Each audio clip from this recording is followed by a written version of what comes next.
What is going on, you guys? Back in another video. So today I'm going to be going over why I chose to buy the C8 over two other very high performance, I guess supercars, I guess you would call them. Okay, two very high performance sports cars, the R8 and the AMG GT. So they're all three very capable sports cars, but there's a reason why I chose the C8 over those two. So I'm going to get into that right now.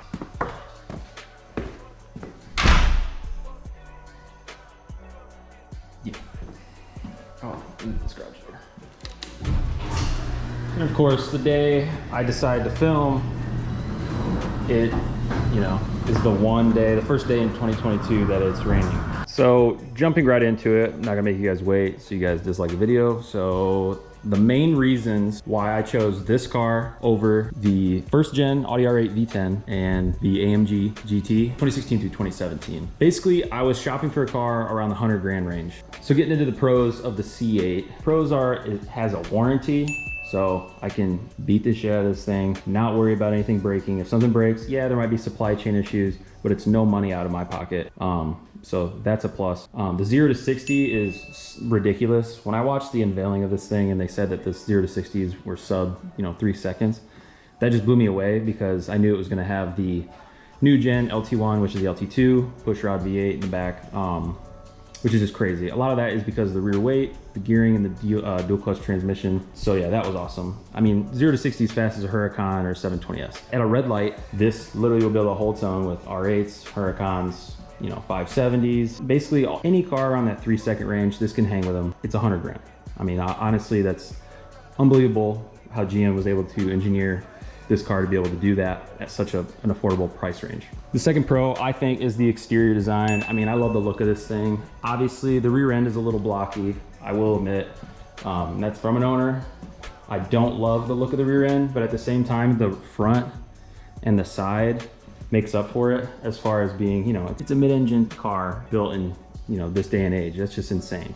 So any manufacturer is gonna make a car, especially mid-engine, the top of the line product look extremely exotic and really, really good looking. So they killed it on the exterior design, in my opinion. Like I said in the previous video, when I went over when I bought it, I opted for non-Z51. And I don't really care because that rear slick back, it just looks really good in my opinion. So yeah. So another thing that I think they killed in the engineering department was the interior. I mean, this thing is a full-blown cockpit. The infotainment system, how it's angled. I'm gonna get in real quick. It's angled perfectly.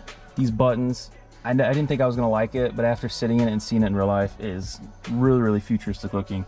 I kind of touched point on that in my first video with the car. Square steering wheel. All I'm saying is that the interior is super futuristic for 2022, 2021. This is 2021. But yeah. So there are cons with this car, obviously. There's cons with any car. I'm gonna jump into these really quick.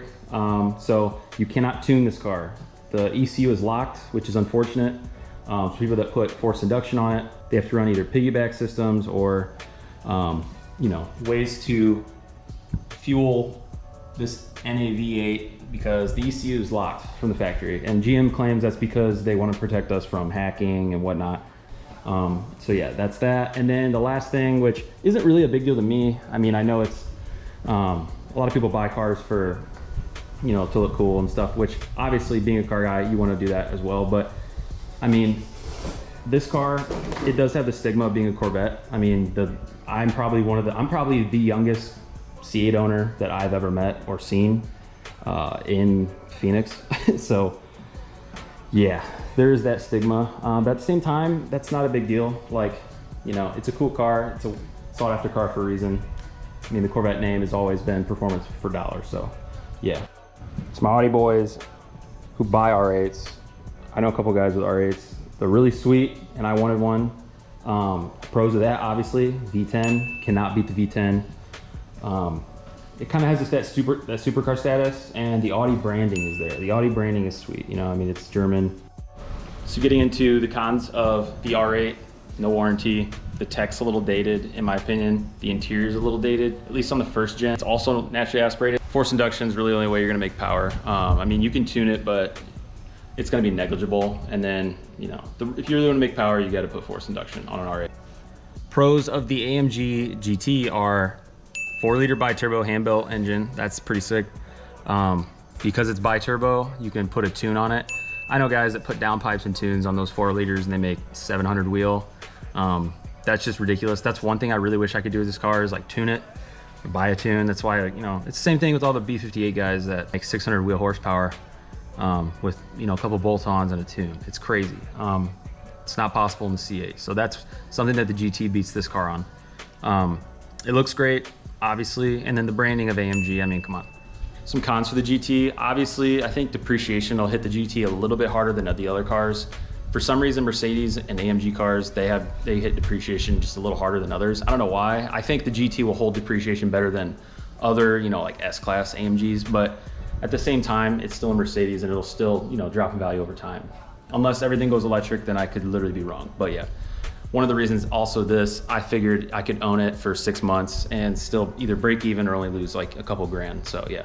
Unfortunately, a lot of the $100,000 example AMG GTs have a good amount of miles as well. Same with the R8, that's another thing. This I bought with 1,700 miles, warranty. Obviously, you're just avoiding issues down the line. There might not be any. The 4-liter bi-turbo and the V10 and the Audis are really, really bulletproof motors, but at the same time, there's a peace of mind knowing that, you know, if something does go crazy, catastrophic, you can always just take it to the dealer. So yeah, in the $100,000 price range, that's kind of why I went with the C8. I love this car. Put a little under 2,000 miles on it, my ownership. I wish I could drive it more. I have another daily that I towed around. So you guys, hopefully I didn't blabber on too much about that. I just kind of wanted to give my perspective on that $100,000 price range, as well as how the C8 stacks up to those similar cars and performance and value and all that sort of thing. So yeah, if you guys have owned any other high-end exotic cars and also have owned a C8, let me know what you think in the comments of what those cars stacked up to the C8 and how, you know, they compare and all that sort of thing. I think it's kind of cool to see, you know, other people own other cars and then buy the C8, kind of experience it, give their 2 cents, because this is the best car I've ever owned, so I'm not really sure how it stacks up to other major exotics, so yeah.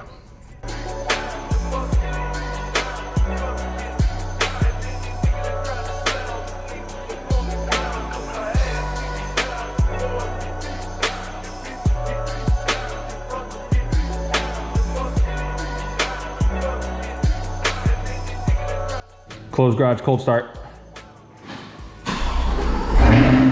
Damn.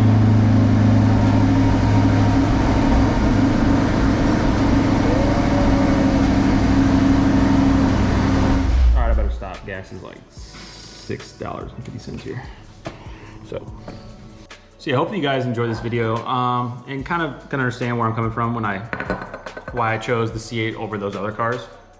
So I'm gonna take a spoonful of Goon Squad's dang sauce because, I mean, that's what any good car YouTuber should do, right? I mean, they should be taking dang sauce every day. I mean, come on, you gotta support those boys.